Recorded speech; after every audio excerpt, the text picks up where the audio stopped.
All right. Leander Clark Harvey, Present.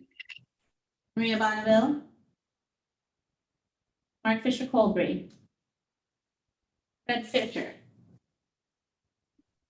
I saw Fred just join. All right, I'll check back. Good afternoon, everybody. Okay, hi Fred, gotcha. Judy Gasson, Here. Larry Goldstein, Yep, here. David Higgins, Here. Vito Bassiani, Here. Steve Julesgard, Present. Pat Levitt, Here. Lauren Miller Rogan, Here. Al Roulette, Present. Marvin Southard, Present. Keith Yamamoto. All right, we're good. We have quorum. Okay, Proceed. thank you, Mary Ann. And do we have our speakers present? Yes. Both speakers are present, yes. Yes. Dan and Lilia? Yeah. Here. Good, okay, great. So I want to take a few minutes before turning the microphone over to Dan and Lilia. And I thought it would be useful if I just reviewed where we've been and how we got to where we are with this task force. You may recall that our first meeting was on February the 22nd. And one of the things we did there is we got a very brief overview of the CIRM portfolio. You know, what kinds of grants are being funded, where were they, what topics. And after some discussion amongst ourselves and with the CIRM staff, we realized that many of the traditional areas of neuroscience and neurodisease were actively being funded and were moving along in, I don't know if a healthy way is the right way to say it for some of the areas, which are very hard, but progress was being made.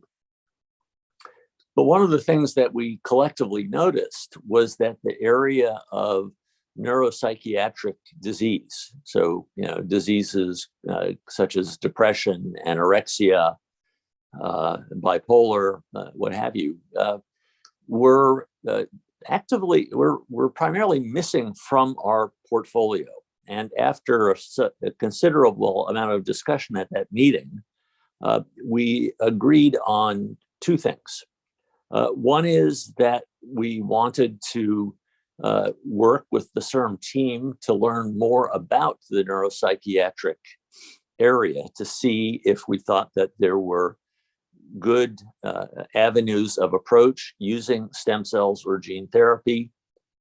And I'll just, blow the suspense. I think that we've learned that, in fact, there are some good things to do. And the second thing we agreed is that we would pick up and continue our discussion of the general portfolio at CIRM and in the state of California, and ask whether there are other areas of opportunity that were underfunded, and eventually to try to tangle with the question of whether $1.5 billion, some folks think it's a set aside, some folks think it's a target, but about approximately $1.5 billion, were we adequately taking advantage of that opportunity to make an impact in all areas of neuroscience and neuromedicine. I'll say that of those two areas, we haven't been as actively discussing the general portfolio issues at CIRM, and I think that's something we need to take up again actively at the next meeting or the one beyond. But I will say that I think we've done a pretty good job of educating ourselves about the state of the neuropsychiatric disease field. And let me just give you a quick summary of that.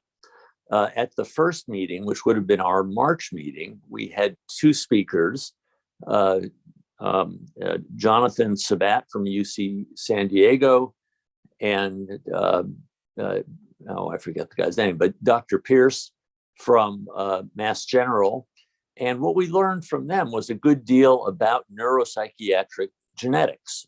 And we learned that there was considerable genetic influences on disease, and in general, the patterns of variation that seem to be supporting the development of neuropsychiatric disease were similar to what's seen in other disorders of the brain, which is that there were a couple of rare, highly active variants that predispose strongly to disease as one category.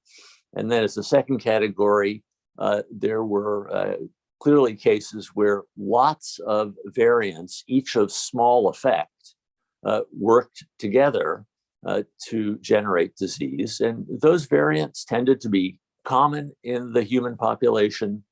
And each one of them was of relatively small effect. But this is sort of the pattern for a lot of diseases of the brain and of other parts of the anatomy. In the April meeting, which was last month, we heard from Tom Sudoff and Kristen Brennan, and we learned that, in fact, stem cells looked as though they could be actively used in the fight against neuropsychiatric disease and hopefully in the development of therapeutic avenues. And in particular, we heard from Tom a really beautiful series of experimental observations made in his lab, where they dissected one of the neuropsychiatric disorders using stem cells and other approaches, and were able to track the disorder down to a defect in the behavior of a major protein at the connection between neurons or synapses, which makes some sense. But Tom's work, I think, was really a great example of what may be achievable in this field if there's adequate investment. And then finally, we have today's meeting with Dan Geschwind and Lilia, I'm going to mess this up, Lilia, Yakachova. I hope I'm close at least. Good enough. Good enough. Okay, thank you. And they'll tell us about additional phenotypic methods and approaches that can be used to further evaluate the influence of genetics on these disorders and to improve our understanding. And so with that as background, I now want to turn the floor over to our two speakers, each of whom will speak for on the order of 20 minutes and then give us 5 or 10 minutes of discussion apiece. Our first speaker is Dan Geschwind, who is a faculty member at UC Los Angeles. He's well known for his work in autism and a number of other neurogenetic disorders, using not just measurements of RNA, but sophisticated mathematics to try to understand how these disorders are generated. And our second speaker is, as I mentioned, Lilia Yakachova, who is a faculty member at UC San Diego, who I don't know well, but was recommended to me by a colleague for her work on single-cell RNA methods and related technologies. Both of our speakers and participants are well respected in the neuropsychiatric genetics community. And I think with no further fuss, let me turn the podium over to whichever one of you would like to go first. Okay.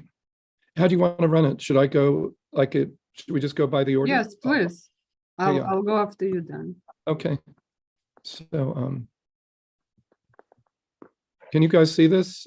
I'll put it on screen. Can you guys see this? Yeah, great. Great. Okay. So I'll be brief, as this is a briefing, as brief as I can be. So here is just a quick disclosure. I'm not talking about work related to these, but I do want to disclose them. So what I'm going to say today is that genetic studies have yielded hundreds of loci, and in some cases genes, that cause neuropsychiatric disease. And the reason this is so important is that genetics gives you a causal anchor. It tells you what is causal, where to start, in a way. But this success has bred challenges. It's shown that all these disorders are very heterogeneous. So the other point I'm going to make is that the human iPSC-based models are not only unique in allowing us to study the function of human genetic variation, disease-associated causal variation on human neural development and neural function, but they're really, really efficacious, and they permit high throughput assessment. And that's really a key point here too, if we're thinking about the future of drug development as well.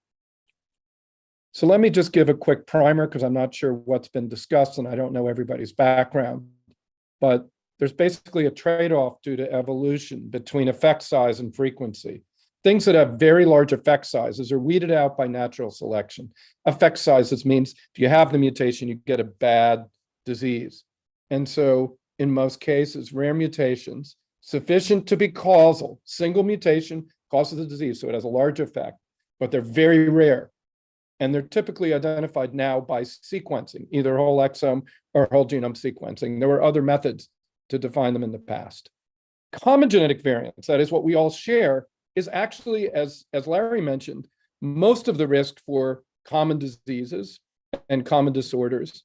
But none of the individual variants cause the disease in the way of they're sufficient to cause it alone, but they're causal in that they increase risk and they contribute to the disease in an additive aggregate fashion. So they add up to cause the disease. So you need a bunch of them. And so I've dichotomized them. Of course, they can act together as well. So genetics gives you kind of what I'm going to, in quotes, in a kind of silly way, is a simple paradigm. You know that something's heritable, in B, and this is a paper that Jonathan Flint and I wrote a review in Science a few years ago, just saying these disorders, these neuropsychiatric disorders on the left, A, are incredibly common. Their prevalence is high, from anxiety and major depression at the top, down even to schizophrenia and autism, which are around 1% at the bottom. The family, you can calculate heritability in a lot of ways. I'm not going to go into this, but suffice it to say these disorders are highly heritable. In autism, the most recent twin studies estimates between 80 and 85%. These are large-scale population studies in Sweden. Really highly, so once you find heritability, then you can go and do association studies to find loci. You compare cases and controls and find things that are associated with disease. The issue with common genetic variation and this kind of GWAS paradigm of finding genes is that you're actually finding regions of the chromosome that are associated with disease, and then you have to attach that to a disease gene. And so finding genes is not necessarily directly, fall off the, easily from finding GWAS loci. And then, of course, the next step is determine how they cause disease. So from a logical standpoint, this is a simple paradigm. Of course, each of these steps are difficult. But what's happened is, because of the power of genetics and large sample sizes, loci have been found, in fact, hundreds of them. And this is just showing from that original review that structural variations in red, it depends on what disease you're looking at. This is just a cross-section of all these different disorders in A. And it shows that as you get larger and larger case studies, larger and larger studies, you identify more and more loci. So as we increase sample size, we're going to get more and more loci, and that's what's happened. And now, hundreds have been identified in schizophrenia, et cetera, as the sample sizes grow. But what's pointed out by the difference between the blue and the red is that the genetic architecture of these disorders is a little bit different in that some of them, like the childhood disorders, have very rare mutations. These structural chromosomal variations are rare causal single hit mutations, and more so than the common genetic disorders in a way. You'll see that in a second. But the things like schizophrenia, anorexia, major depression, bipolar, those have very limited contribution from rare mutations. It's mostly common, whereas autism, it's kind of 50-50, for example. And this is just showing from a review that's about 5 years past that other one, that this is what's happening as sample sizes increase, the loci. So like what I showed you in 2015 of about 100 schizophrenia loci, it's now almost 300, right? And same thing with bipolar, major depression. But again, you can see at the bottom that things like autism, ADHD, fewer common genetic associations, but still, as sample size increases, this has been massively powerful. So it tells us one really important thing is that not only is the heritability stuff kind of right, and that these have a genetic component, but that we can identify the genetic component. And even though our conceptualization of these diseases is based on behavior and cognition, it's not like a neurologic disease where we can measure neuropathology and have something a little bit more specific. Even despite that kind of haziness in diagnosis, there still is some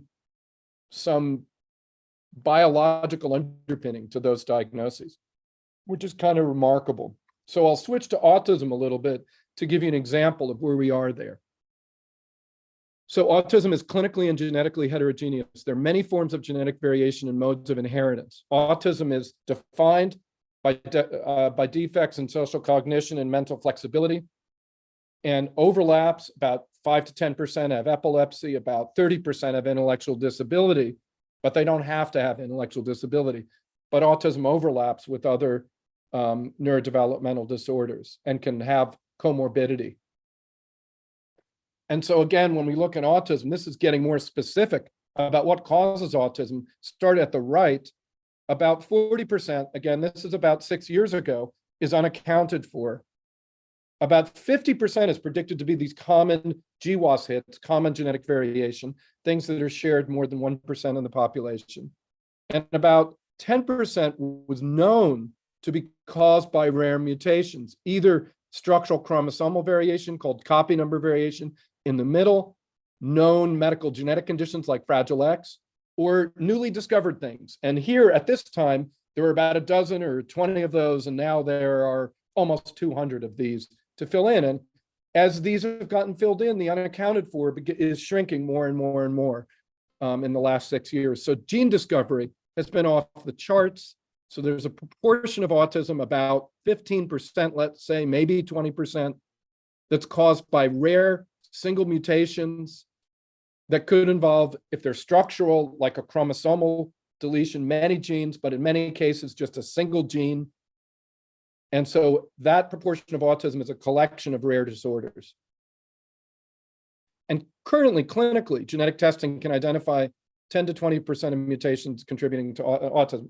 In other words, you have 100 people in the clinic, you do genetic testing, you're going to find a mutation, a causal variant in 10 to 20%, depending on how that is. So really massively, genetics has been massively important here.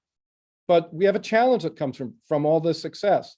Advances in genetics and genomics have identified many genes that are involved in these disorders and autism, and they provide targets for mechanistic understanding and therapy, just like cancer. However, these findings highlight extreme heterogeneity, even in these rare disorders. And so one of the questions is, do we have to develop a specific treatment for each form, or is there going to be convergence on specific biological pathways, developmental stages or processes or brain circuitry? Kind of, again, the analogy in cancer, there's every cancer proliferates, or metastatic cancer, or invades. So that's a convergent part of their biology. Of course, they do it via different mechanisms. And so one of the key points here as well is that genes don't act alone, they act in concert with other genes. And so it's really key to take a systematic, unbiased kind of systems biology approach, going from sequence data to all these other levels of genetic, genomic, epigenetic data. And we now actually have tools to integrate at all these levels and take this forward and have a real mechanistic multi-level understanding of these disorders, moving from sequence to cell. Well, another challenge though, and I've been talking about autism, right? Because autism, we have 200 rare genes that we can work on. But in schizophrenia and bipolar and major depression, which don't have many of those rare genes, there are a handful, a dozen or so for schizophrenia. Most disease-causing human genetic variation, most of the GWAS hits that I showed you, lie in non-coding genetic regions whose function is not known, but they generally regulate gene expression. These are regulatory regions. They turn genes on and off, or they regulate the splicing of genes. Things that turn genes on are called enhancers. Now, there are all kinds of problems. This causes all kinds of challenges because most gene regulation occurs at a distance. So I'm going to give you an example of the 108 schizophrenia-associated genetic loci in 2014, which was a major landmark in the field. Only about 10 changed a coding region of a protein. The rest were in non-coding regions that are regulatory. So assigning them to genes was really, really hard. And one of the key things is that these non-coding regions are a big part of what makes us human. And they're not well conserved in other species, certainly not in rodents. There's some, but they're not well conserved like proteins are. So this means that we need human models if we're going to understand this. We cannot do all of this in mouse or other species. So what do non-coding regions do? They turn genes on and off. But how do we know that? They alter splicing and expression of target genes, and we can figure this out by making maps of functional annotation of the genome. And this is just shown here on the left with a variety of techniques: DNA methylation, histone modifications, chromatin accessibility. Once we make this map, we can say, aha, this is an enhancer, probably. And this is an enhancer in the brain because most of this happens in a tissue-specific, cell type-specific manner. And again, and it's species-specific because it's a non-coding regions in many cases. Also, these regions aren't sitting in genes. So unless they're very, very close to a gene, you can't really assign them to a gene. You have to use other methods, and that's shown the target gene identification with these other new methods called chromosomal confirmation methods or expression quantitative trait. There are a lot of different ways to assign function. Like once you identify a region that's functional that contains a GWAS hit, to assign it to a gene, but it's non-trivial. And so you have to have maps of each tissue and each cell and each developmental stage to understand how genetic variation actually works. And so there's been this thing called psych-encode, which is building reference maps of gene regulation and co-expression in developing an adult human brain. And these are just some of the papers that we've been involved in driving this forward. And some of the new papers are on bioRxiv and medRxiv. But just to say that making these maps has been essential. But now that we have these maps, one can ask how do they work in model systems like stem cells, right? We have functional genomic maps, knowing what RNA is expressed, what genes are turned on, what is actually turning them on and off. And we can ask, that's in neurotypical brain, what's going on in these in vitro models. So we have the maps to be able to do all the hard cartography that's necessary. And so the idea is we find loci, right? And if we do whole genome sequencing or whole exome sequencing shown on the left, we can actually identify a gene that's mutated or knocked out or changed in some way. But for GWAS, we're not identifying a gene, we're just identifying a locus that contains a lot of genes.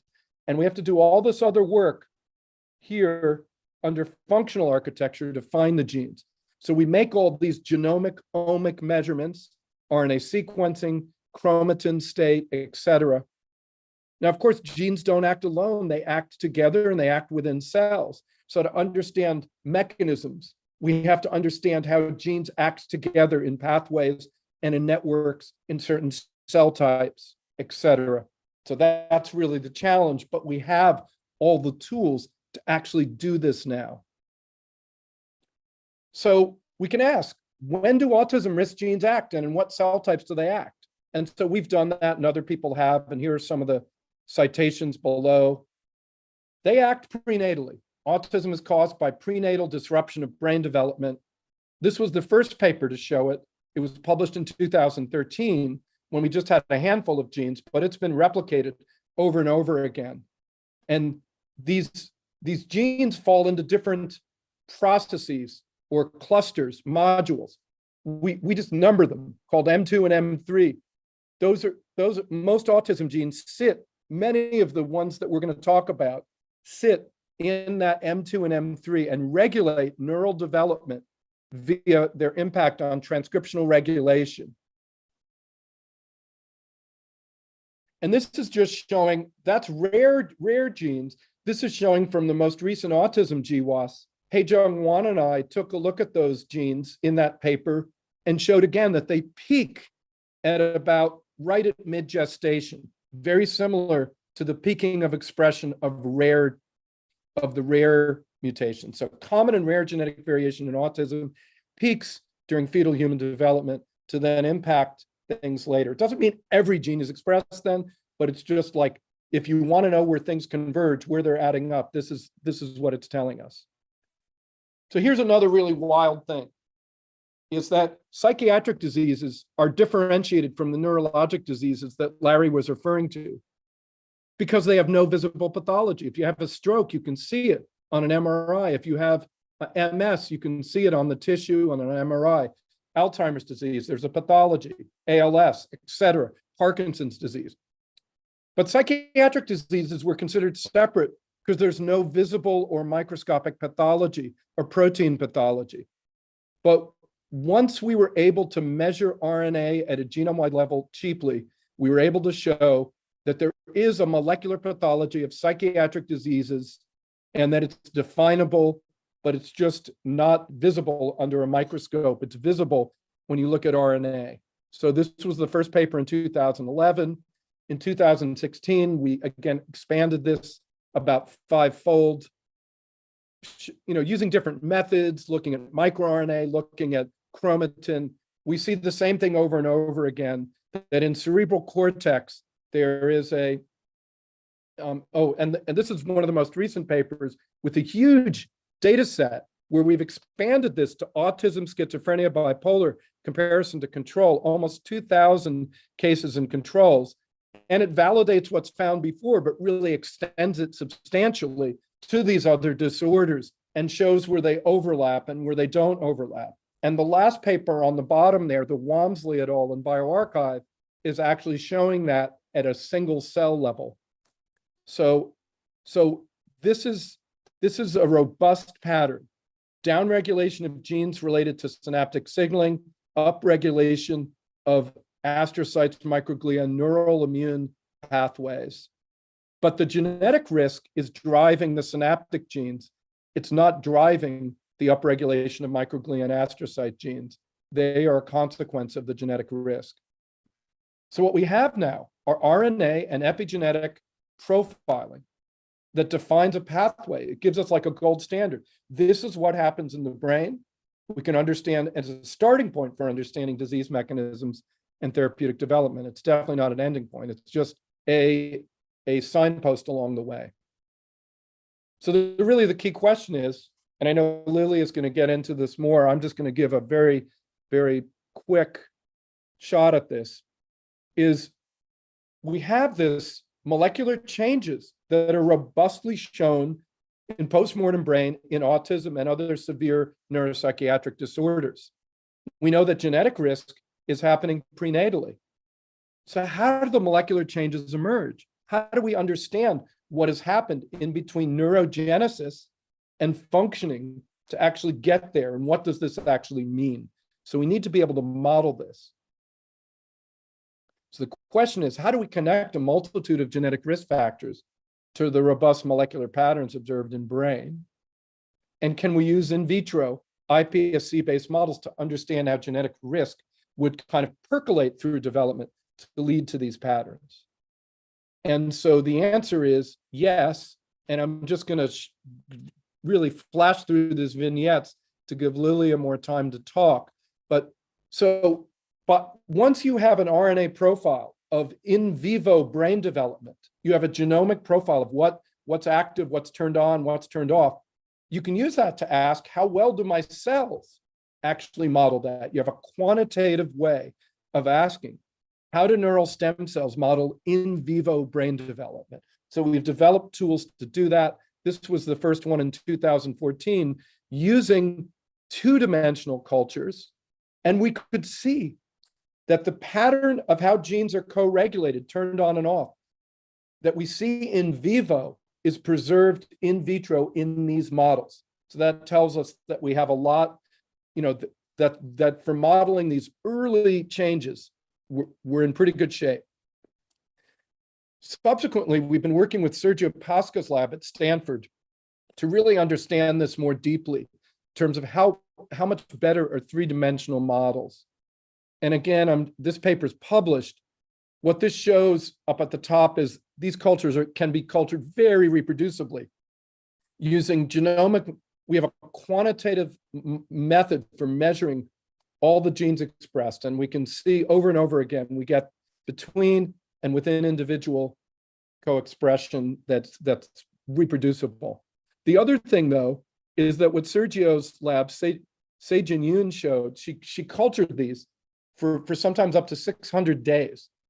And what we could show is once we hit between around 280 days, they transition to looking postnatal using that tool that I showed you in the last slide, a machine learning tool that actually tells you what transitions you've actually seen in vivo.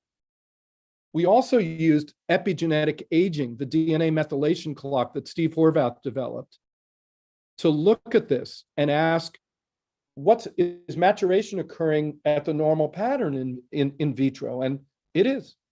So there's like an internal clock that's ticking, and that when we put these cells in vitro, they're modeling in vivo development at the transcriptional level and at the epigenetic level.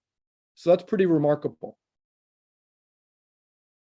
We can also then look and ask, when are schizophrenia genes expressed? How are they expressed? And we did this with autism genes, intellectual disability, schizophrenia in this paper. And we saw that autism genes kind of fell into 5 clusters, all of which are expressed kind of very, very early in development. And then there was one smaller cluster related mostly to glial development and some other things that's expressed prenatally, but kind of keeps going up a lot. And so we created a browser where one can look at this and ask, is my gene expressed? When is it highest? When should I be looking at it, et cetera. So we've also, again, this was a CIRM genomics funded project, funded through CIRM about 5-6 years ago, to my lab and Sergio Pasca's lab. And Sergio's lab took patients with all of these mutations, 70 lines total, 464 samples, and differentiated them over 100 days. And we measured gene expression. And we've been asking, what's going on? And what we find is that although there is some clustering by time, of course, because time is a big deal here, you go from progenitors all the way to differentiated, neurons and stuff in a dish, that the mutations cluster together in very, very specific patterns that are robust to whatever method we use to cluster them. And this is just showing one. So there are shared convergent pathways that we can see here. And I'm just going to end by saying that this is just looking at some of that overlap. And again, it gets back to this issue of chromatin, and chromatin is how gene transcription and gene regulation is turned on and off. And so these mutations overlap in that area. And in fact, they overlap quite specifically. We've been able to identify in black here, or in the middle, are a module that we call M5 that is a bunch of chromatin regulators that are driving all the autism risk genes and all the different disorders. And it's really quite reproducible and quite remarkable. What's amazing is that these form a protein interaction network in neuronal progenitors, and it's specific. It's not, if we take the schema, schizophrenia risk genes or intellectual disability genes, this network is not driving them. So we found this kind of autism. So you may say, okay, so you have this network, what can you do with it? Well, number one, it gives us a sense of when and where things are being turned on and off, what cell types we need to look in, et cetera, and what biological processes are being disrupted. And so it gives us really a starting place for mechanistic understanding. But one of the questions we've always had in the back of our mind is, can one actually target a network, even if we didn't know the biology? The idea being that if this network is up in autism and down in controls, if we just move it towards control, could that actually be therapeutic, even without knowing mechanisms. And so you probably are familiar with the broad connectivity map. What they've done is they've given drugs to cells, and then they've measured the RNA networks that are expressed after each drug. So it's connecting a drug to a gene expression profile. So we can use that gene expression profile then to map to our gene expression profiles in our disease models or patient tissues and try to find something, a drug that has the reverse pattern by pattern matching. And we've done this in some of those papers that are down to the right in other disorders, not in autism yet for various reasons that I'm happy to discuss. But you identify drugs that reverse the pattern and you test the drugs in model systems, and we've shown that that can actually begin to work. So this gives you a number of different ways that you can begin to approach this. You can deeply understand the biology and try to find drugs that modify chromatin and modify the changes that are going on. And you can also at the same time try to reverse these transcriptional changes and see if you can reverse the biology. And lastly, one of the reasons we do all the transcriptomes and all of this is because it's very high throughput. It's unbiased. We can look at hundreds of genes and thousands of samples in parallel. We have to be able to do that with other biology. So with our colleagues at UCLA, we're building a high throughput phenotyping center that allows us to not only do this with gene expression, but also with physiology, networks, and we can image now whole 96 well plates of samples and with 96 different gene mutations kind of simultaneously and begin to understand what's going on at a physiologic level there. One can do the same thing with anatomy. So I'm very excited about coupling the kind of genomics and genetics all the way through to biology in a high throughput way to begin to get a coherent picture of what's going on in a heterogeneous disorder like these neuropsychiatric disorders like autism.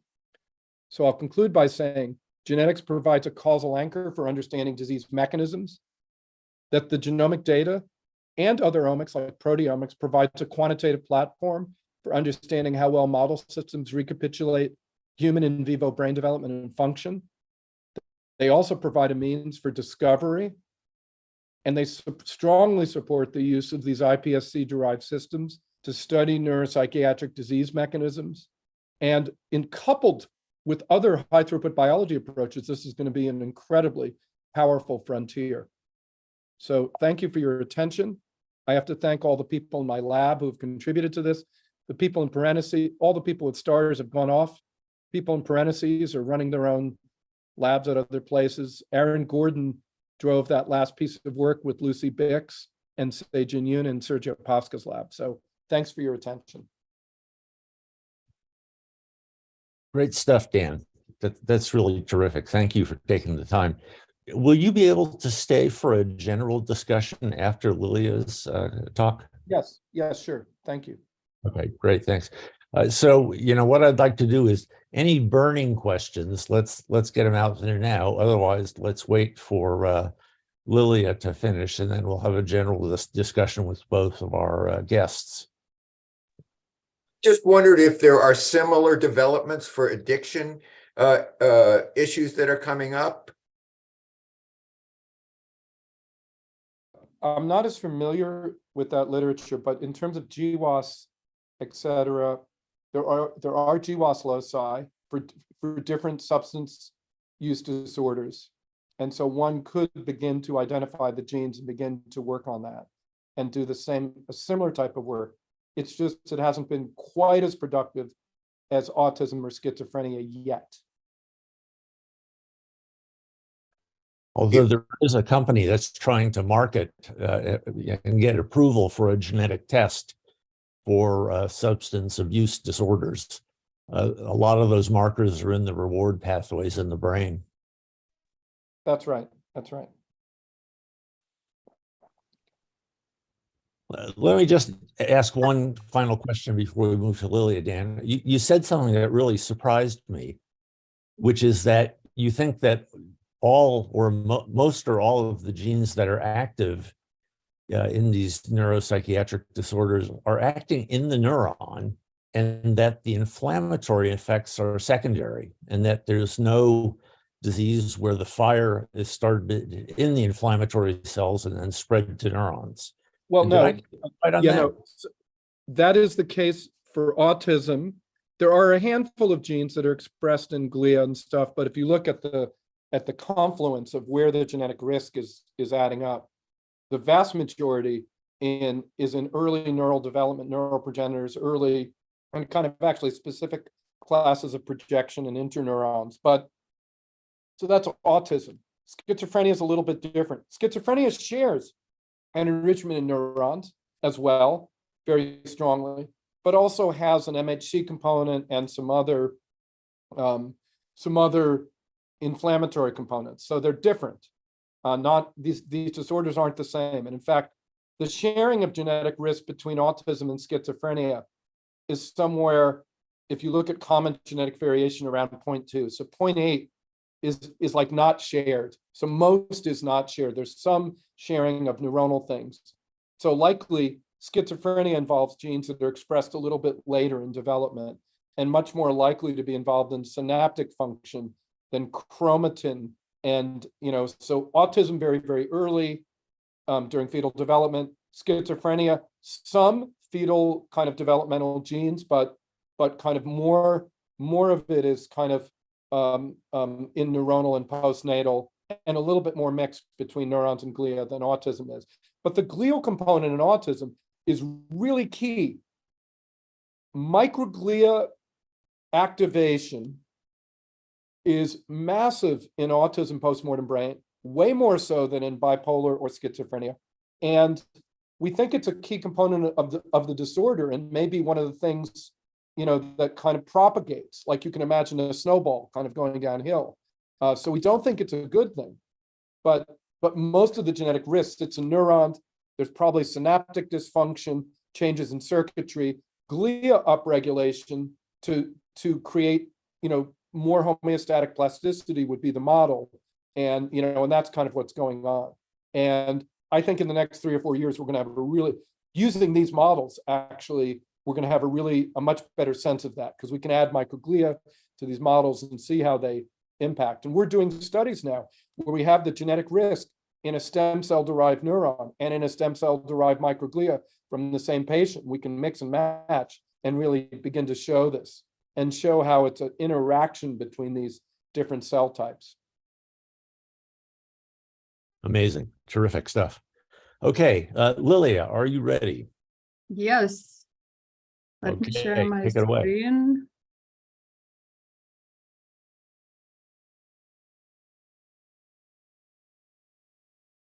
So you guys see a full screen and my mouse? Very good. Okay. Yes. So I think Dan really set up nicely the stage for my talk, and I also have, repeating a couple slides about genetics of autism specifically, but I'll just go fast through them since you guys already, saw Dan's beautiful work on the genetics of autism.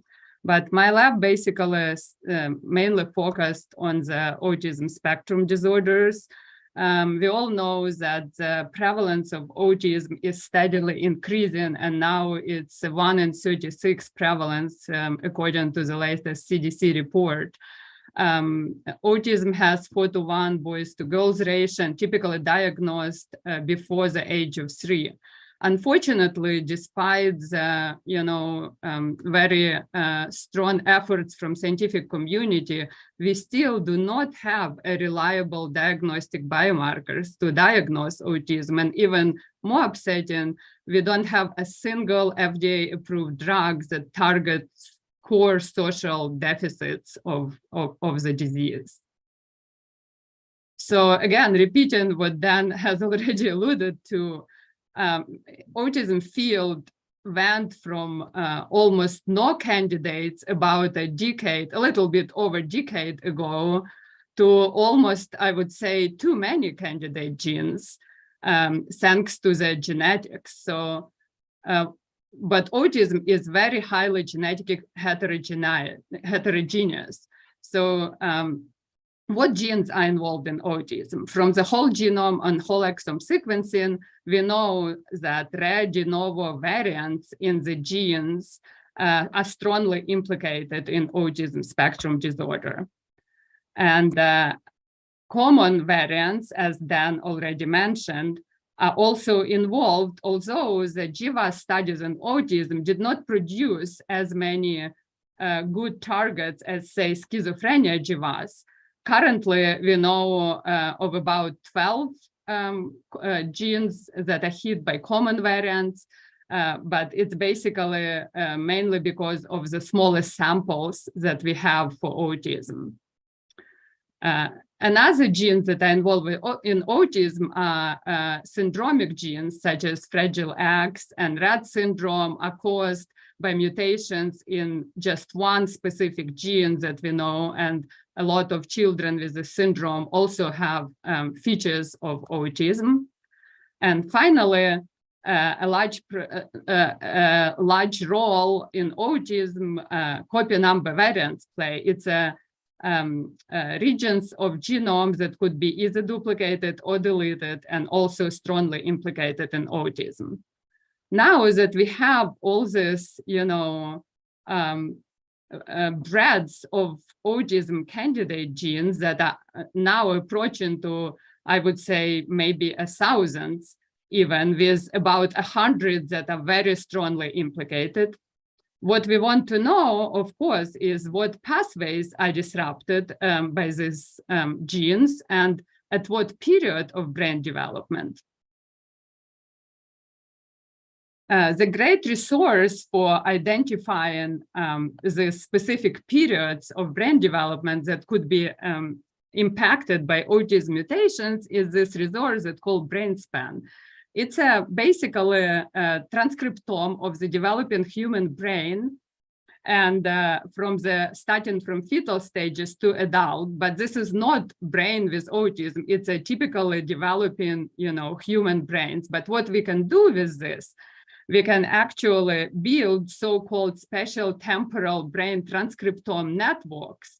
And then what we can do with this network, we can take genes that are hit by the autism mutations and map those genes computationally to these networks to identify which specific period these genes are expressed that are hit by autism mutations and at what regions, at what developmental stages.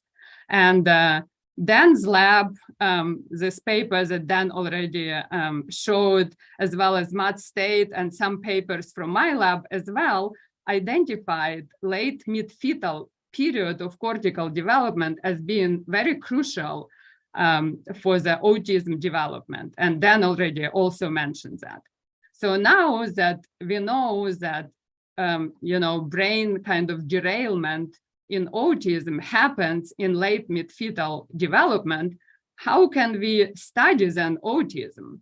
So what we need actually is basically fetal brain with autism diagnosis. But of course, this is not available because the autism is diagnosed at the, after birth. So how can we study then late mid-fetal period in autism if we don't have the samples? So the huge bottleneck, obviously, in autism research is a lack of, fetal brain samples with autism diagnosis. I guess the only thing that we can do is to rely on other models to study, fetal brain and autism. And of course, a great models that we are using now are genome-edited animal models, where we can actually introduce the mutation that is found in the patient into the mouse or rat models, and then we can extract the fetal brain from this model with the mutation from human and investigate this, animal fetal brain. Another avenue of research is the patient iPSC-derived organoids. So this model could be derived from the tissues from autism patients, such as blood and also skin. And the advantage of this model is that First of all, they're derived from the autism patients, so they're basically genetically identical to the patients. And secondly, as I will show later, they recapitulate human fetal brain development. And another advantage of this model is that we can actually stratify the patients with specific mutations to increase the statistical power, of our finding, rather than looking at the idiopathic autism with different types of mutations. We can actually focus on patients with specific mutation and maybe identify mechanism of disease. And my lab, studies both of these models. And today I'm just going to focus on this patient-derived iPSC organoid that we use for one specific mutations, and I show how we identified the pathway that can be impacted by this mutation. So we studied the specific mutation that is highly implicated in autism. It's called 16p11.2 copy number variant. This copy number variant can be either deleted or duplicated from the genomes of children with autism. And it consists of 29 genes. It's not one gene, it's 29 genes. And it's the most frequent among all rare copy number variants that are implicated in autism. But what is very interesting about this variant is that this variant confers risk to multiple neuropsychiatric disorders. For example, the deletions shown in red here of this variant have a high odds ratio for intellectual disability and autism, whereas duplications of exactly the same 29 genes confer high risk again for autism, but also for schizophrenia. It's really intriguing how this, variant, basically with the same 29 genes, could, play a role in autism and schizophrenia and intellectual disability as well. Another interesting feature of this variant is that deletions are associated with the enlarged head size and also higher body mass index in the patients, and duplications have opposite effect. So children with duplications have microcephaly or reduced head size, and also they are skinnier. And this was also confirmed by the brain MRI of the patients with these mutations. Not only head size, but also brain size recapitulates this macrocephaly and microcephaly. So there are 3 mouse models that were developed with a specific copy number variant. And what's interesting, and those 3 models, they were designed like on different genetic background, and maybe they have a little bit different, breakpoints of these copy number variants. But what's interesting about the 3 different mouse models is that some of the phenotypes of these mice are concordant between models. For example, in all 3 models, the deletion mice have hyperactivity. And also there are some brain region size differences that are shared between those models. But another interesting feature of these models is that some phenotypes in these models are discordant between each other. So there is hearing and motor deficits in one model, but not in the other. But the most kind of problematic thing about these models is that some phenotypes between mouse models and humans are discordant.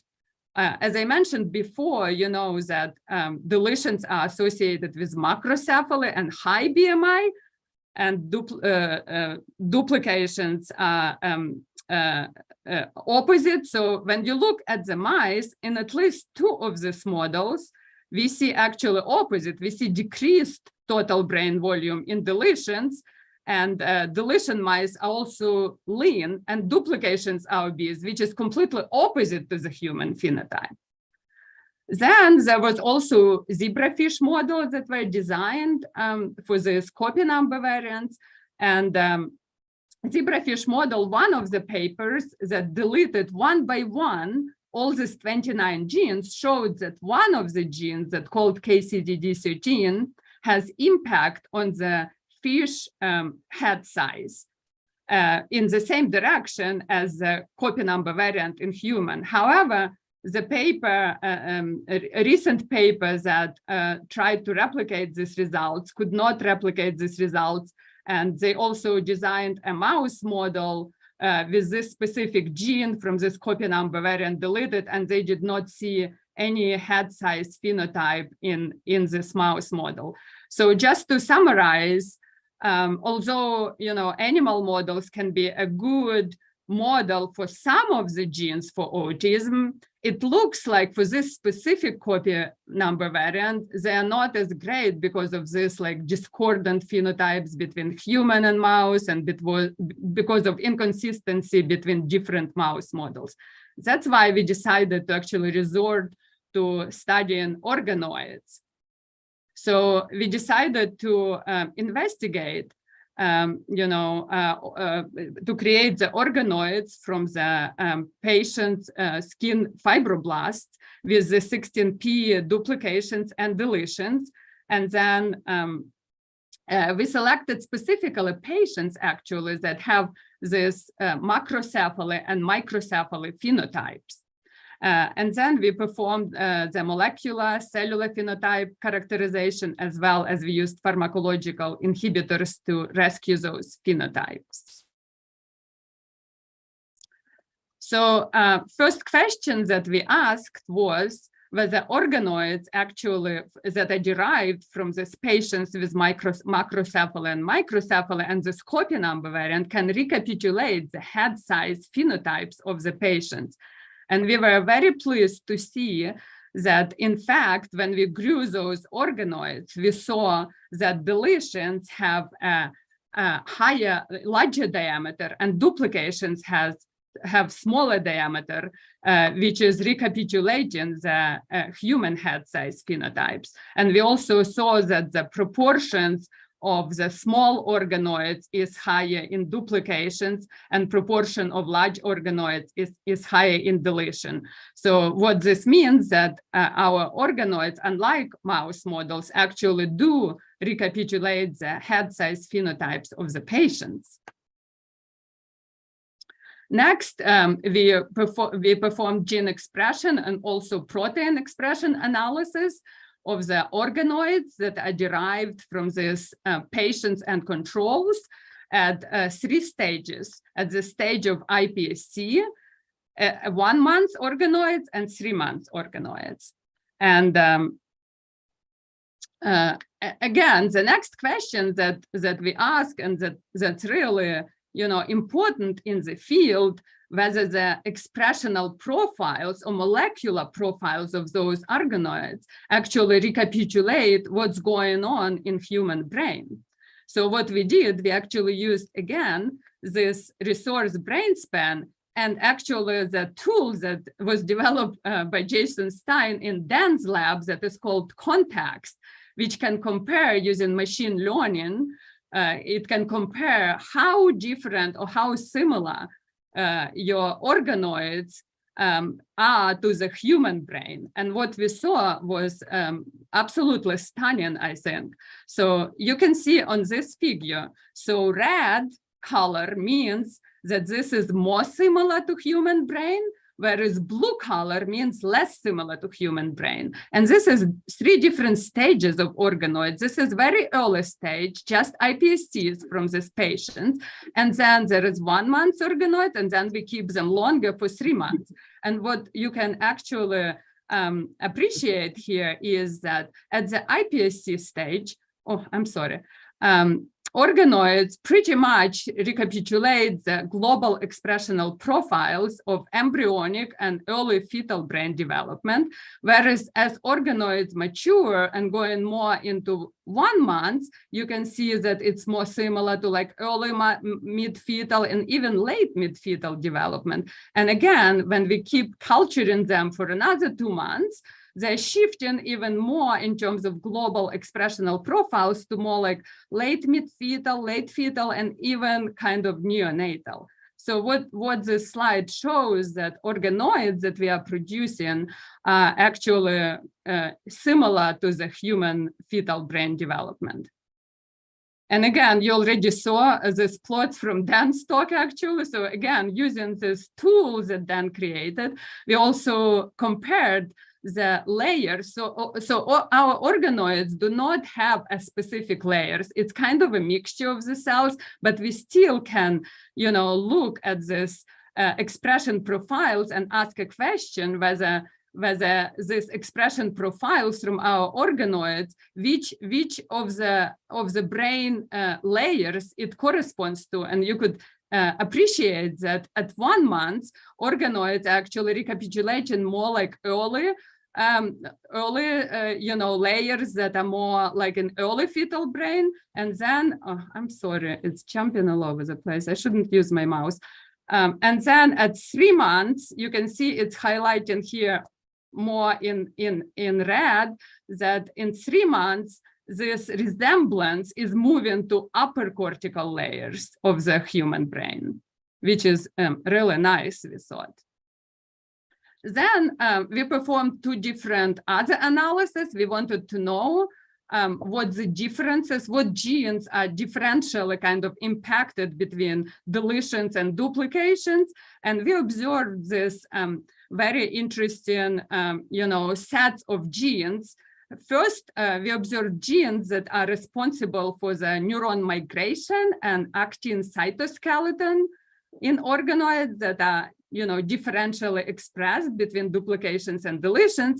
And the second set of genes that probably unsurprising that we observed are this neuronal and genes that perform this neuronal and synaptic functions.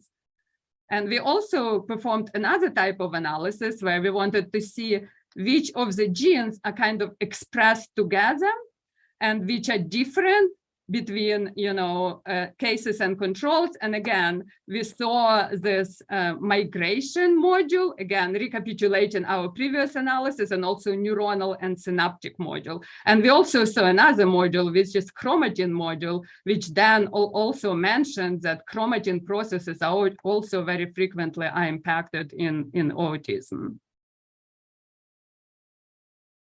So after we observed these modules and these differential expressed genes from computational analysis, we really wanted to know whether we can actually observe them experimentally. So what we did, we took our organoids, right, from control, deletion, and duplication, and we sliced them into this like thin slices, put them on the slides, and then we stained them with different markers, immunofluorescent markers. And we saw a really interesting thing. So you see those green dots in deletion organoids, those are actually mature neurons that are labeled here. So what we saw is that in these deletions, right, where these genes are deleted, we see more these immature neurons or immature cells, which are neural progenitors. So they were decreased in deletions, and at the same time, they were increased in duplications, whereas mature neurons were opposite. So we saw that this deletion organoids have more of these mature neurons and duplications have less. What this tells us that we actually see that this copy number variance causes accelerated neurogenesis in deletions and kind of delayed neurogenesis in those duplications. So if we see more neurons in deletions, we then ask the question, are there more synapses? When there are more neurons, there could be also more synapses in those organoids. And indeed, when we stain those slices of organoids with the markers for the synaptic puncta, we saw that in deletion organoids, concordant with the higher number of neurons, we also see a higher number of the synaptic puncta as well. Next, you remember that I told you that we also observed this migration module. So what can be going, what can be happening in the fetal brain, we thought is that maybe there is disrupted, neurons have to migrate to specific places in the brain, right? And certain number of neurons. But here we saw this migration module. So we wanted to see whether if we plant organoids on the specific media and we look how neurons are migrating out of organoids, whether we can see any of these migration defects. And indeed, when we plated organoids, control, again, deletion and duplication on the matrigel, and we recorded for 72 hours, we recorded a movie how these neurons are migrating. So I'm going to start the movie. I don't know if you guys can see it, but here it goes. So you can see how from control, those neurons are migrating, and there is deletion and duplication. You certainly can see that those cells are just like hovering around deletions and duplications. They're not migrating as far as from controls. And when we quantified that, we definitely saw that deletions and duplications both have this disrupted neuronal migration, and in deletions, actually, you can see it's even more severe than in duplications. And then when we stained, when we stain these pictures, you can certainly see that these fibers here are definitely protruding from controls further, and you see those neurons that are blue or white, blue on the left and white on the right, and you see much less of these neurons migrating out of the mutant, deletions and duplications. So now we confirmed, right, that what we saw from our computational analysis, that indeed this migration and also synaptic, and neuronal processes are disrupted by this mutation. But we were not satisfied with this response because we really wanted to know what exactly causes, this delayed migration and those synaptic deficits. So we looked at the migration module in more detail because from our molecular analysis, we can actually identify what specific genes dysregulate this migration. And we saw that one of the processes says that this regulation of small GTPase or regulation of raw protein signal transduction. So one of the genes without this functions is so-called small GTPase ROA. So this ROA is actually very highly upregulated in both active form of ROA, in both deletions and duplications. So, and when we looked at the literature, we saw that this overactivation of ROA has actually been shown that it can stall migration of the neurons. So we kind of implicated that probably this migration defects are happening because of this, overactive, this ROA molecule. So we were lucky actually because there is already an inhibitor of this ROA that was developed that it's called rosin. So when we treated, it's a very specific inhibitor. So when we treated our organoids starting from day 6 up to the months with this rosin, what we saw was that it actually rescues the migration. So you see in the bottom row, there is almost no difference between the duplication and deletion that are treated with this rosin. So treating organoids with this inhibitor actually rescued this migration phenotypes in organoids. So you might think like, what does ROA even have to do with the 16p copy number variant that impacts 29 genes? Well, we wondered that ourselves as well. And one thing that actually we discovered is that one of the genes within this 16p copy number variant is called KCTD13.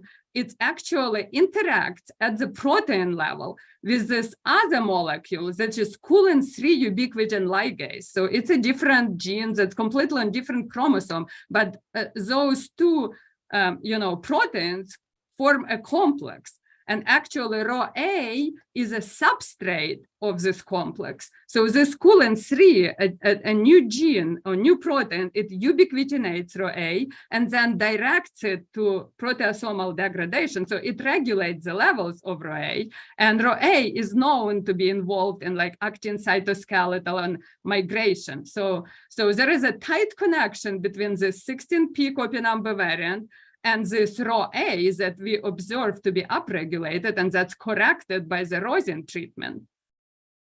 So what we decided to do, we decided to make a mouse with this mutation in this colon-3 genes, just because we didn't have the, patient's organoids from this colon-3. And another thing about this colon-3 is that it's also autism gene. So interestingly, colon-3 is also mutated in autism as well. So we made a mouse using CRISPR from this colon-3 genes, and we characterized this mouse, and this mouse had a lot of, various deficits. It was smaller, the brain was different, but the most kind of rewarding thing from this work was that actually this colon-3 mouse also has the same RhoA being upregulated. So both 16p copy number variant or KCD13 as a member of this copy variant and colon-3 that's also mutated in autism, they both interact and RhoA, and they upregulate this RhoA molecule. So, and then we wanted to see whether this rosin can actually rescue some of the phenotypes of this mouse. So we plated, so this colon-3 mouse also has defects in the, firing rate and burst of the neurons. So you see that the tracks of like neuronal activity is lower actually here. And when we treated those neurons from the mouse brain that we plated on the so-called microelectrode arrays, and that we treated with rosin. So rosin completely restored this impaired, neuronal activity of this colon-3 mouse brain. So now we kind of have a model with two different, autism variants that converge on the same pathway. So when we have a normal copy number of 16p, right? Then this colon-3, KCD13 interacts with colon-3, and there is substrate of this complex, which is RhoA. The complex ubiquitinates RhoA and directed to, proteasomal degradation, and then everything is fine. However, when either deletion and duplication happens of this variant, then KCD13 is impacted, it's mutated, or when colon-3 is mutated in autism, then this RhoA is not getting ubiquitinated and it accumulates, which then causes all these defects that we see, neuronal defects, migration defects, and other deficits. So now we have a model where these two different mutations converge on the same pathway. And now we even have, a drug that we can test in the future in this, other models, for example, colon-3 organoids, and see whether it rescues all this deficit. So just to summarize, I hope I convinced you that organoids can recapitulate patients' phenotypes, at least the head and brain science phenotypes. Then we saw that organoids have signatures that are very similar to developing human brain, and they helped us to identify potential mechanisms such as defects in migration and neurogenesis that may be dysregulated by two different mutations in autism. And organoids helped us also to identify the potential candidate drugs that could be used as a potentially therapeutic target. And most importantly, I showed you that there could be a convergence of different autism mutations on this downstream pathway. And this is very important because in autism area, maybe we can treat autism when one gene is involved, maybe we can upregulate it, create, antisense oligos or something. But if there is a CNV, copy number variants with 29 genes, its therapeutic strategies seem to be very limited because it would be very hard to kind of upregulate all 29 genes or something like this. So maybe for the CNVs, we need to focus or find those downstream pathways that can be, targeted by the therapies. And just to highlight future directions, of course, migration and synaptic deficits, it's only one pathway that we saw. And we think there are other pathways that could be dysregulated, such as I showed you this chromatin-related module. So I think we are just maybe scratching the surface of the, mechanisms of disease at this point. And because we did bulk RNA-seq, we still have to identify what specific cell types are impacted by this copy number variants. And we'll be doing a single cell RNA-seq and ATAC-seq on those organoids if we can get funding for that. Then ROA is actually could be implicated in as a pathway for other autism mutations. For example, one of the papers from Ricardo Dolma's lab where completely different gene is mutated, CACNAC1C, it's a calcium channel in the Timothy syndrome. There is also a possibility that it's regulated by ROA as well. And we are working on, therapeutic strategies for the disease now, maybe in mouse, Coulon-3 mouse, activating back it with CRISPR-A or using rosin to rescue those phenotypes. And we're also looking to recruit the patients with Coulon-3 mutations now to create the organoids and see whether our, 16p findings are similar with ROA and other pathways in Coulon-3 patients as well.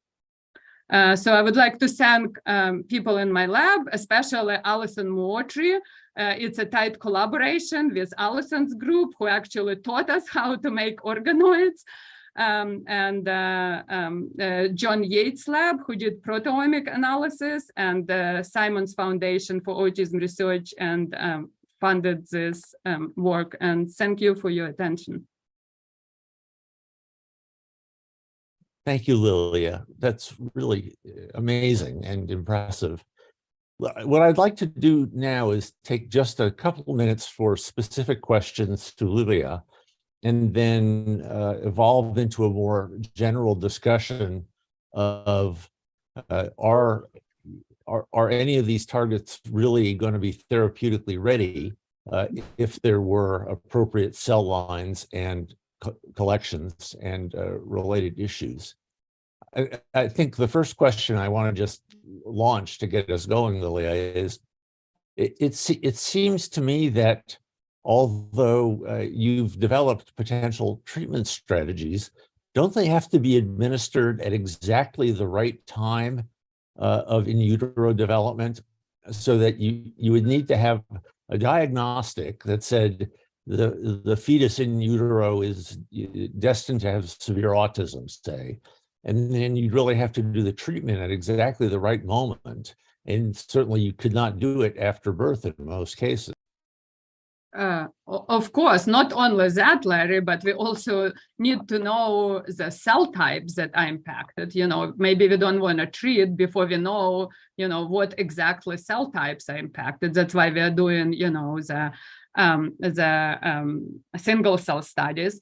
I'm not suggesting that we are going to start treating right now. I think there is more work needs to be done to actually identify the mechanisms. But in principle, you can imagine that, if the diagnosis of 16p, it's a big copy number variant, and in principle, it could be made, diagnosis could be made from the either amniotic fluid, definitely, of whether the baby carries 16p or not. I'm not proposing that. Maybe that's why we would like to know, maybe treating right after the birth, in the first week after the birth could be actually a possibility. We definitely need to work more to determine the windows of the, therapeutic treatment, for sure, correct window and so forth. But I think, diagnosis in utero is not a big problem, especially for copy number variants. because they're big, you can see them just by, array CGH. Other questions for Lilia before we move into a joint discussion? Okay, so let me launch the joint discussion with a set of questions for Lilia and Dan. And the issue, I think, is one of has the community adequately analyzed the various types of human populations? And of course, in particular in the US, have underserved populations been sampled? And do we know to what extent different genetic variants are active in different genetic backgrounds? Yeah, that's a great question. So about 10 years ago, kind of seeing the explosion of success identifying genes in mostly European populations, we started a project, actually a network funded by NIMH called It's an Autism Center of Excellence, to recruit African Americans with autism, to look at those with African ancestry, and to see to what extent genetic variation with, was on the African or European parts and all of that. And that's an ongoing project that is, that's the only one of its type. There's this in psychiatric diseases that I'm aware of that's NIH funded. I'm anticipating that within the next year, we'll have a series of our first papers out where, we have to get the samples to a large enough cohort, and they're still not super large relative to the European cohorts, but so far we don't have any evidence that the vast majority of the kind of de novo mutations are occurring any differently. It's just that African chromosomes, as you probably know, we all came out of Africa. In other words, if we all look for our common ancestor as humans, it's in Africa. There's a bottleneck. And so if you actually look and so there's a bottleneck coming out of Africa, that means only a small proportion of real human genetic variation came out of Africa, and the rest of it has stayed in Africa. And so when you look on African chromosomes, you see a lot more rare genetic variation. And so we're kind of exploring that, but so far we have no evidence to suggest that the actual types of genetic variation are different. It's just that because the markers are a little different, they're harder to detect if you haven't, like we can't port the score from Europeans or from Chinese or anybody into another population easily, but the markers and the disease things are likely to be the same. Joe Buxbaum and Bernie Devlin and others have started a project with people of Hispanic, self-identified Hispanic background in autism that's moving forward too. And ours is a network that actually involves Emory and Einstein and WashU and St. Louis and LA. But there isn't a lot going on there, and it's very expensive to be collecting, and so NIH has gotten less interested. And so at the same time, then having diverse biobanks that have this genetic diversity in them for iPSCs is also another big deal. So once we identify mutations in patients, we're going to call them back in to self-identified African American patients, right, who have African ancestry, and try to bank their cells as well. That's one of our goals. But it's an important issue, and we started it about 8 or 9 years ago, almost 10, and when it wasn't really it wasn't as well appreciated how important that is as it is now. But so we've just been plugging along. Lilia, do you want to add anything to that before I call on Rosa and then Pat? Well, I'm a member of this so-called new consortium that NIH is funding called IGVF, Impact of Genetic Variation on Function. So, and the goal of this consortium is to characterize functional impact of every single SNP, characterize or predict a functional impact of every SNP that was, detected in human genome. And one of the lifts of this consortium is also look at the variants in different populations as well. And I think it will be very impactful. It's just at the very beginning. So I think it's going to take another, 5 to 10 years to actually get some results from this. But I agree, it's very much needed. It's something we could accelerate here in California, though, right? We could. Right. Yeah, that's something that's needed to look at the variants in different populations. Absolutely. Right. Thank you. Rosa. Thank you, Dr. Goldstein. I just wanted to speak also about more high irritability and high incidence diseases like schizophrenia or bipolar as well. Just wanted to bring up a very large NIMH ancestor population network that launched last year. And we've been speaking to them. Dr. Panchinsion at the NIMH is the program director on this, and it has some sites in California. And they are currently, they have thousands of diverse populations from Latin American and African ancestries, as well as South Africa and Asia. And their goal is to recruit.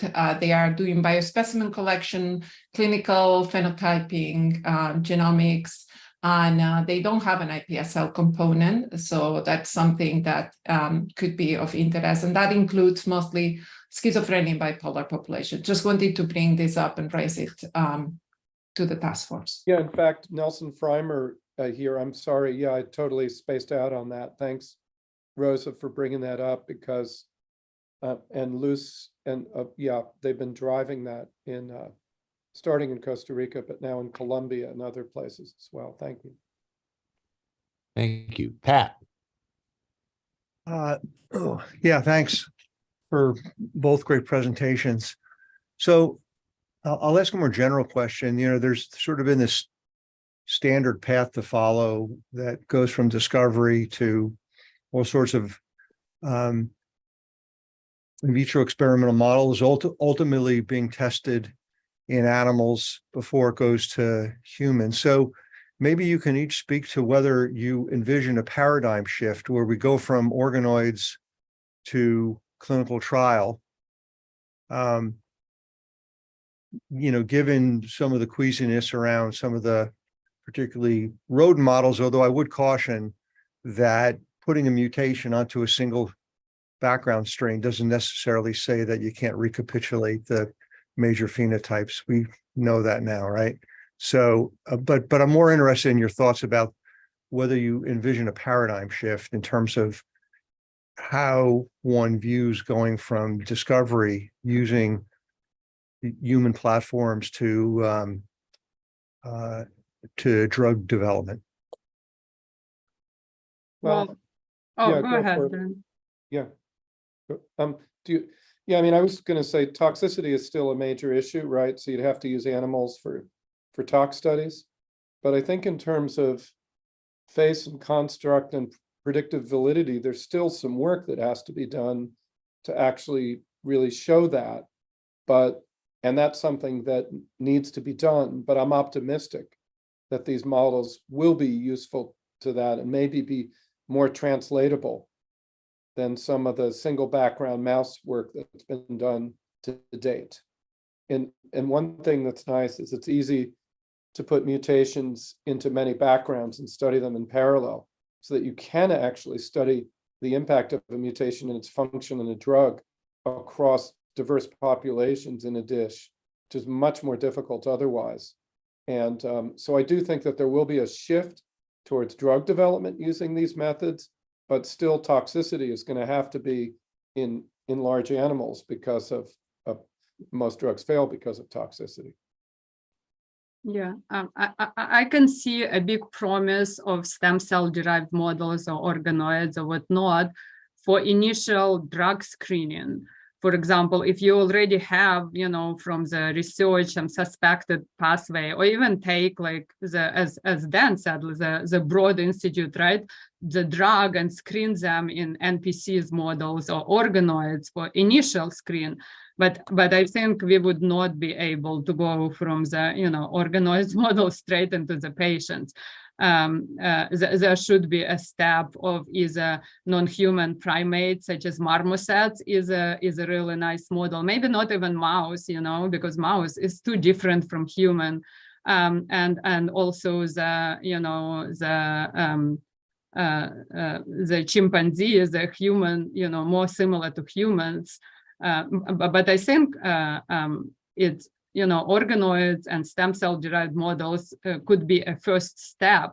And then once the drug, the most promising target is identified, you know, go to marmosets or non-human or human primates for, you know, again, toxicity or effectiveness, right? Other studies.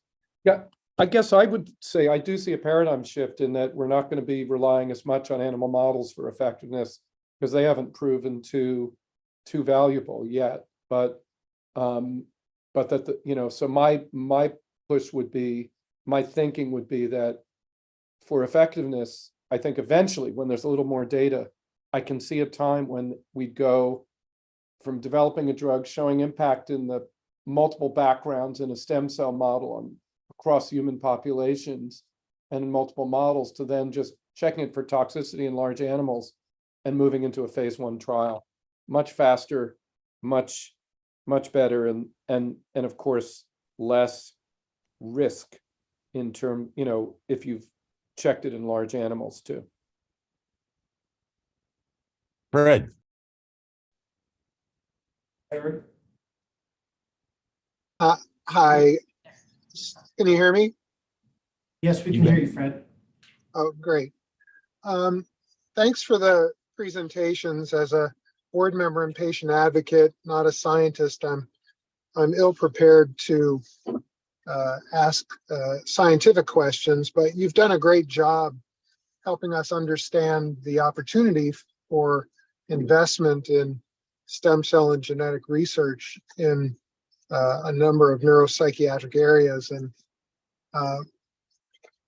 you and the colleagues that presented before you over the last few meetings also did a great job of doing that. So the opportunity to invest more in neuropsychiatric research with CIRM funding seems self-evident at this point. I'm hoping the two of you can lend some insight into why neuropsych research is underrepresented in the applications that CIRM receives. Within your communities, is CIRM not seen as a potential funder of the kind of work that you've been doing or see needs to be doing? Help us understand why it is that perhaps those doing genetic and stem cell research in the neuropsych area aren't seeking funding from CIRM to do it. Well, Great question. Yeah. yeah, I mean, I can speak personally. The effort requirement is too much for the amount given. So we did have a CIRM grant that was part of the genomics piece, and it was several $1 million. It was enough to do that huge study with Sergio that is about to be submitted. That's, you know, was incredible, you know, collaboration between our groups.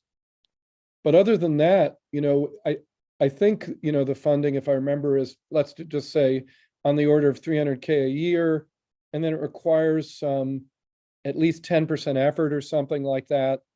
And in our genomics labs, that's way too much effort for a grant that small. You can't do anything with it.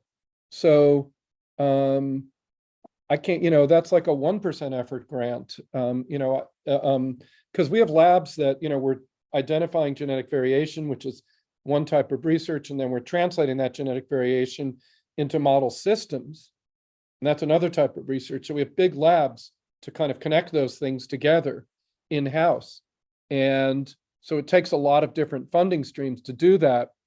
And so, right, like, so an average NIH grant for somebody is going to be multiples of that, and you're going to put in a lot less effort. So I think reducing or, the effort requirement substantially, or basically leaving it off, unless the grant is huge, right? I can understand if you have a $2 million a year grant to an individual lab or a series of 2 or 3 labs, that you'll say, okay, well, each PI has to put in 10% effort, right? That makes sense. But otherwise, PIs like me and others in my field can't afford to give up the effort for such a small amount of funding for that grant. So we've seen them come along, and I've said, oh, we should apply for that. And then we, because it's right up our alley.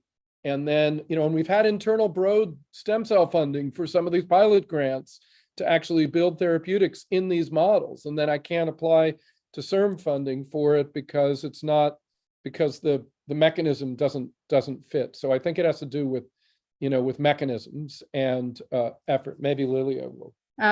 For me, it was a different reason. Actually, I applied only once to CIRM, and I did not get funded. And it was about rosin. It's about, rescuing phenotypes in the stem cells and so forth. Exactly the study I presented that for me, it's a bureaucratic burden.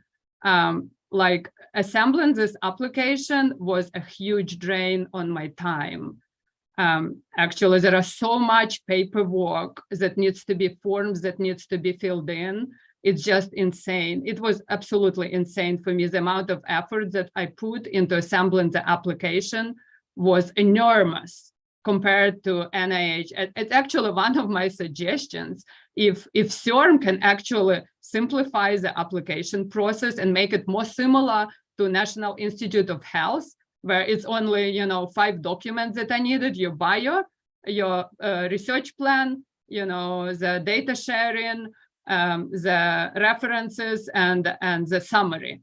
It would be so much better because amount of, bureaucracy that's needed to submit CIRM graph. I have not applied after that, Another thing, Fred, do you think that you don't get applications in neuro, or you get them, they're not funded with the higher, as high efficiency as other diseases? One of the reasons could be that, you guys, per my understanding, are looking at the final product, and, neuroscience, we are not kind of there yet. I think we are more still at the discovery and making more R&D, research and development, just looking for targets. Maybe I'm wrong, but to me, it seemed like that was the reason that, my application was not funded, because I was not proposing to put my rosin into the patients. That basically was the reason. So I don't know. Interesting. Well, Maria, come on. Whoops, sorry, Fred, were you going to follow up? Yeah, no, I was just going to say thank you for that insight, because that's not something that we have addressed. And when we're looking at areas that are underrepresented in our neuro funding portfolio, it's interesting that awareness of CIRM funding, if I understood the responses, awareness of CIRM funding is there, but the burden imposed for the dollars received, to put it very generally, is out of proportion. And if we want more applications in underrepresented neuro indications, perhaps we need to be looking inward at our own process.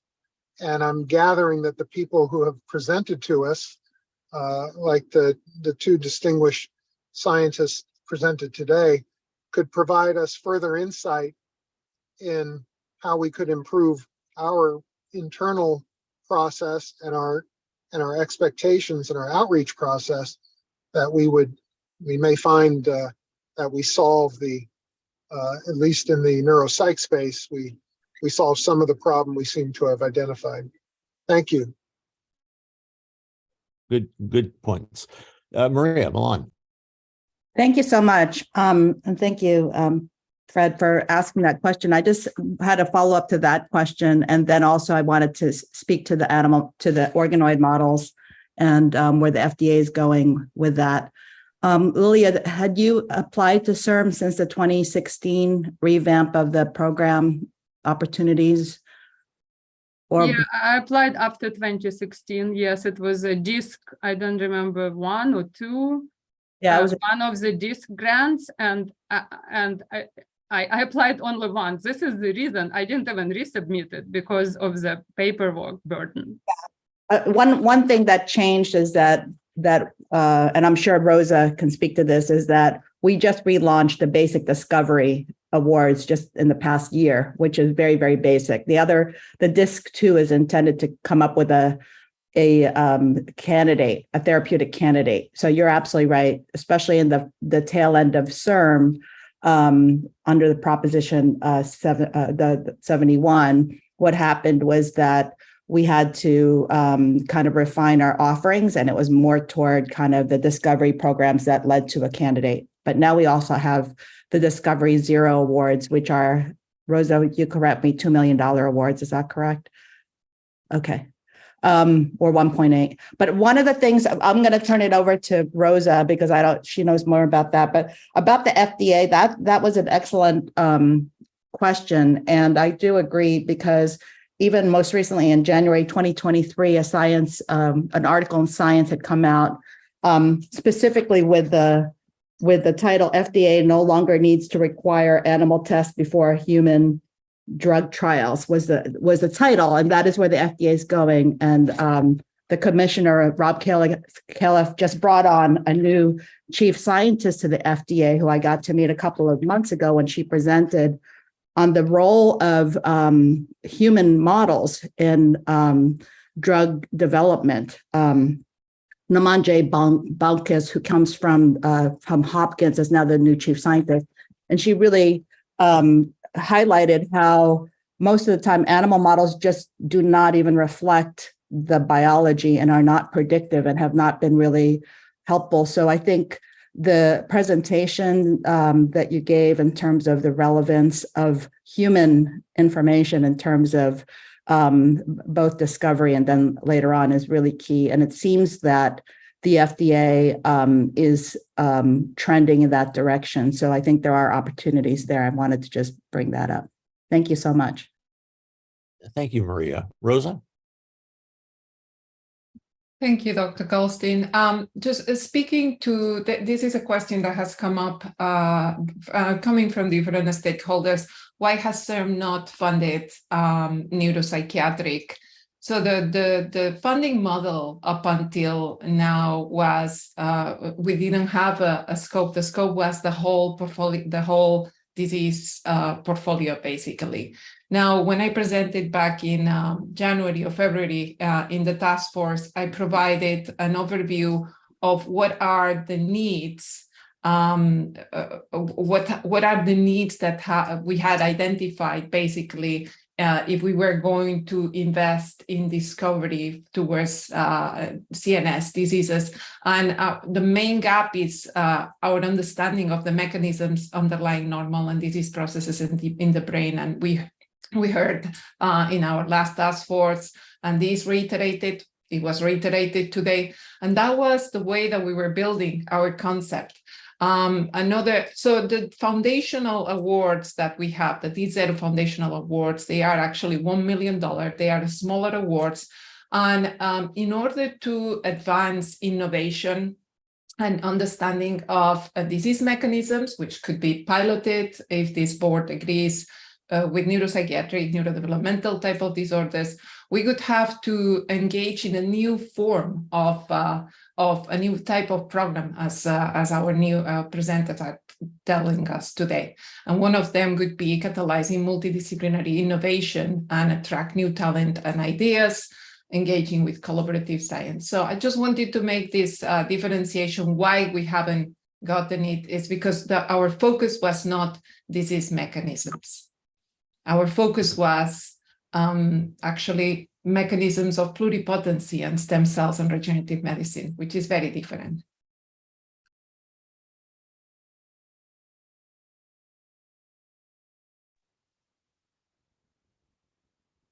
Larry, there are no more hands raised. I'll raise my hand again. There you So go. Dan, are you still there?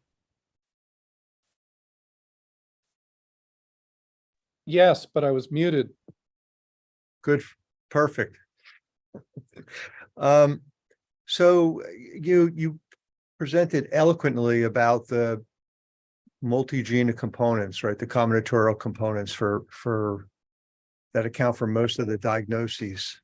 So maybe you can speak to that in terms of the model systems that you're talking about. How do we account for that? Because currently a lot of what's occurred, at least in terms of the disease models and disorder models, has been beautiful work of chromosomal disruptions or single gene mutations that we know are causal, et cetera. So maybe you can speak to this issue of where you think we're going with trying to understand and model the combinatorial multi-gene components that are accounting for most of these diagnoses.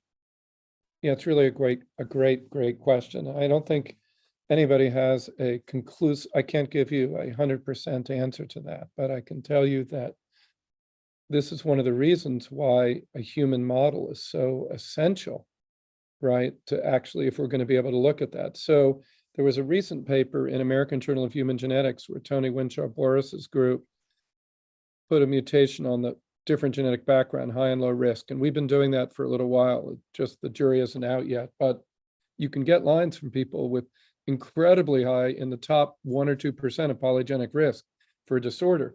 And in cardiac diseases and in cancer, sometimes that's bigger, as the same size as one of these monogenic risk factors, so that you can get patients with incredibly high risk that puts them in the top 5% of risk, and you can make models from them. And actually the CERM bank contains them.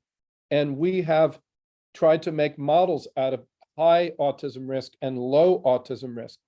Actually, one of the issues, just for the board, just so you know, is that the quality of those lines was highly variable. So that out of the 10 that we used, only 30 or 40% really worked great. And we had a lot of difficulty with some of them. So it's probably a little more work that needs to be done there to develop lines. But I'd say you get patients. So patients have been genotyped. And this is where working with people who have these psychiatric disease cohorts, or I won't call them diseases, but disorders, conditions, because it's just part of the human condition. So like, if we just take that, take those folks who are at very high polygenic risk due to their genotype, and we have all that information, you make lines from them, then you can use those models. And the effect size, the impact should be similar to somebody with a monogenic, huge, big effect size mutation. So that's all doable, and you obviously can't do that in mouse, et cetera. And so, yeah, I hope that answers that, Pat. Yeah, that was great. Yeah, thank you. So we're starting to run a little short on time. So Steve, why don't we let you do the last question, and then we'll do public comment, and I'll lay out a proposed map for moving forward. Thank you, Larry. This isn't really a question, but an observation. So if you read the language of Proposition 14 in this area, it talks about the fact that the Institute shall allocate at least $1.5 billion of proceeds for basically diseases and conditions of the brain and central nervous system. Nowhere else in either Proposition 71 or Proposition 14 was such language around an area of the human existence created. So this for me is a special case. And the fact that it was pointed out so uniquely in Proposition 14 suggests that this may well be an area that we can treat differently than how we have been treating other therapeutic areas or other conditions in this organization. And I'm speaking now specifically about funding, which we just heard some of the issues associated with. Remember that these funding limitations were created quite some time ago, but well before this particular proposition created the $1.5 billion funding. So one of the things we ought to think about is whether we want to create for this area in essence, different levels of funding associated with the different kinds of research that might be necessary to really better understand this area.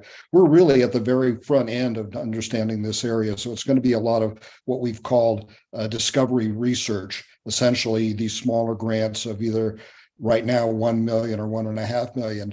I would think that one of the things we might think about and present to the ICOC is that we revisit for this area and this area only, expanding those grants so that they're sufficiently large to really deal with some of the issues that have been raised by the two presenters today. Thank you for the time. It's a great point, Steve, because the technology that's in use to make the kind of progress that Dan and Lilia talked about, it's amazing technology, and it is not cheap. So this may be an opportune time to tackle that exact issue.